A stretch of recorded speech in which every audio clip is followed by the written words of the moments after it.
Bonjour tout le monde. On va faire la correction des exercices que je vous ai présentés. On commence par l'exercice 1. Donc là, si vous remarquez, on a trois limites. Ce sont des limites de polynômes. Donc la première limite, c'est une limite d'une fonction polynôme. La deuxième, c'est la même chose. La troisième, c'est une fonction rationnelle. Donc on a dit dans le cours, on a vu donc la propriété pour calculer la limite en un point d'une fonction polynôme ou bien d'une fonction rationnelle. Donc on va faire un petit rappel. Alors, dans le cours, on a dit donc si la limite quand x tend vers a de p de x, sachant que p de x est une fonction polynôme, égale à p de a. Et on a dit aussi, donc pour les fonctions rationnelles, x tend vers a de r de x égale à r de a. Bien évidemment, a appartient à dr. Donc c'est ce qu'on a besoin de ces deux propriétés pour calculer ces trois limites. Donc, on commence par la première limite. La limite quand x tend vers 2 de x carré plus 2x moins 12. Donc comme on a dit ça, c'est une fonction polynôme. Donc égale, on remplace tout simplement x par 2. Donc, comme si je vous ai dit calculer r de 2, p de 2. Donc on fait 2 au carré plus 2 fois 2 moins 12. On fait le calcul, donc ça fait 4 plus 4 moins 12. Donc 4 plus 4, ça fait 8. 8 moins 12, ça fait moins 4.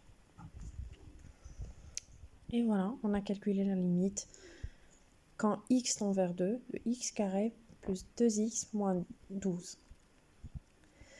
On passe à la deuxième limite, donc de la même façon. Donc rien ne change, sauf donc le point. Alors x tend vers 0, de 4x carré moins 2 égale. Là aussi, donc c'est une fonction polynôme. Donc une fonction polynôme, donc comme on a dit, donc p de 0. P de 0, ça nous donne 4 fois 0 au carré moins 2, ça fait 0 moins 2, ça fait moins 2. Et voilà. Donc on a calculé la deuxième limite. Vous voyez que c'est très facile, pardon. Vous voyez que c'est très facile de calculer la limite en un point d'une fonction polynôme. Alors, on passe maintenant à la fonction suivante, ou bien la limite suivante. Donc, la limite quand x tend vers 4, de x carré moins x sur x moins 7, égale. Alors là, c'est une fonction rationnelle. Donc, on a dit dans la propriété, la limite quand x tend vers a, de r de x égale à r de a. Évidemment que a appartient à dr, donc l'ensemble de définitions de rx. Maintenant, on va faire juste une petite vérification pour voir si 4 appartient à dr. Si vous remarquez ici, on a dans le dénominateur x moins 7. X moins 7, donc s'annule en 7. Donc x, si on remplace x par 7, ça veut dire que 7 moins 7, ça fait 0. Donc dr, ça va être r privé du nombre 7. Donc 4, bien évidemment que 4 appartient à dr. Donc on peut tout simplement appliquer la propriété qui nous dit que la limite quand x tend vers a, de r de x égale à r de a. Donc là, r de a, ça nous donne 4 au carré moins 4 sur 4 moins 7. Ça fait 16 moins 4 sur 4 moins, donc ça fait moins 3. 16 moins 4, ça fait 12 sur moins 3, ça fait moins 12 sur 3. Et voilà, donc on a fait le calcul donc, de la limite d'une fonction rationnelle. Vous voyez qu'on remplace direct si bien évidemment que 4 appartient à l'ensemble de définitions.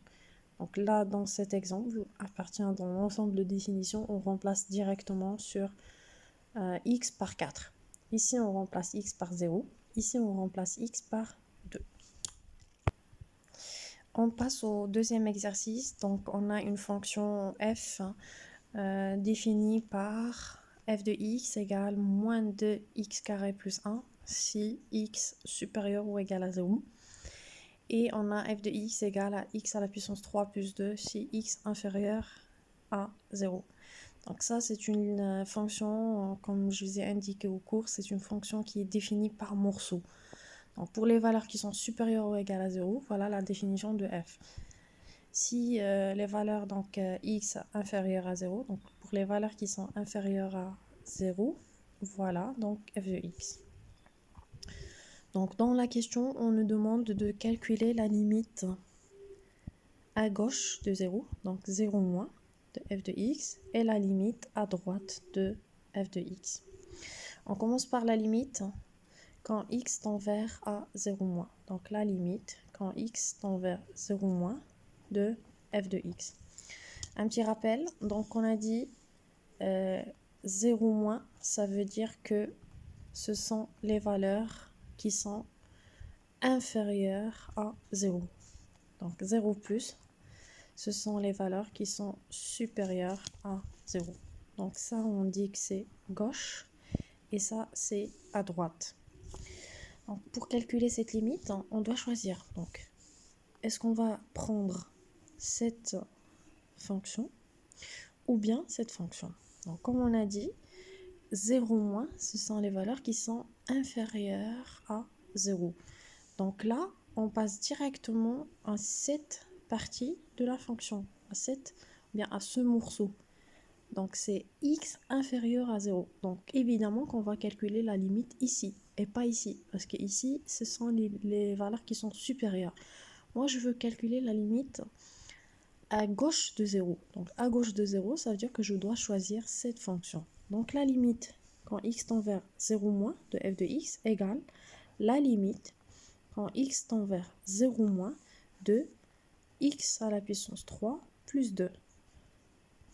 Et ça, on peut bien évidemment faire le calcul de la limite en remplaçant tout simplement, on revient sur la propriété qu'on a fait.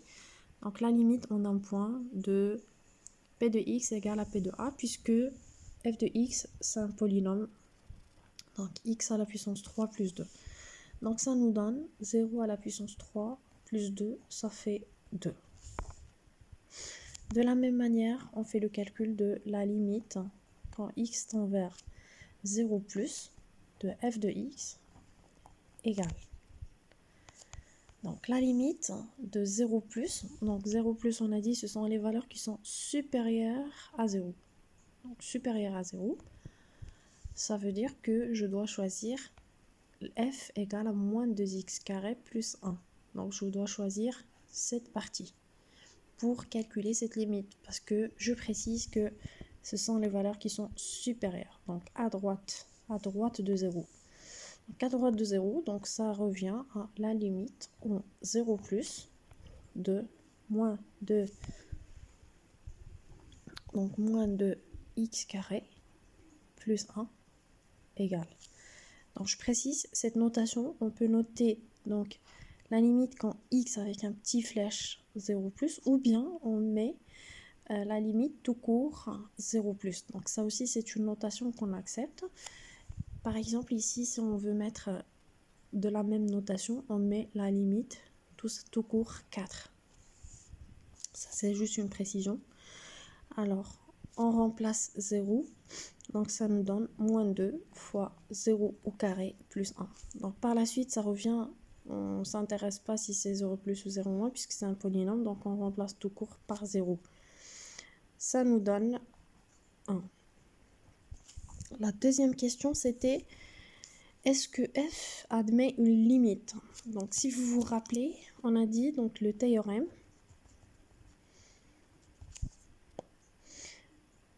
f admet une limite, donc c'est-à-dire la limite quand x tend vers a de f de x égale à L, équivalent à dire que la limite quand x tend vers a plus de f de x égale à L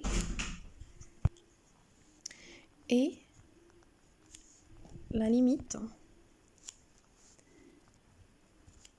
quand x tend vers a moins de f de x égale à L. Donc c'est le même L, c'est à droite, voilà, à droite de A et à gauche de A. Maintenant, si on remarque, on a donc la limite quand x tend vers 0 moins de f de x égale 2.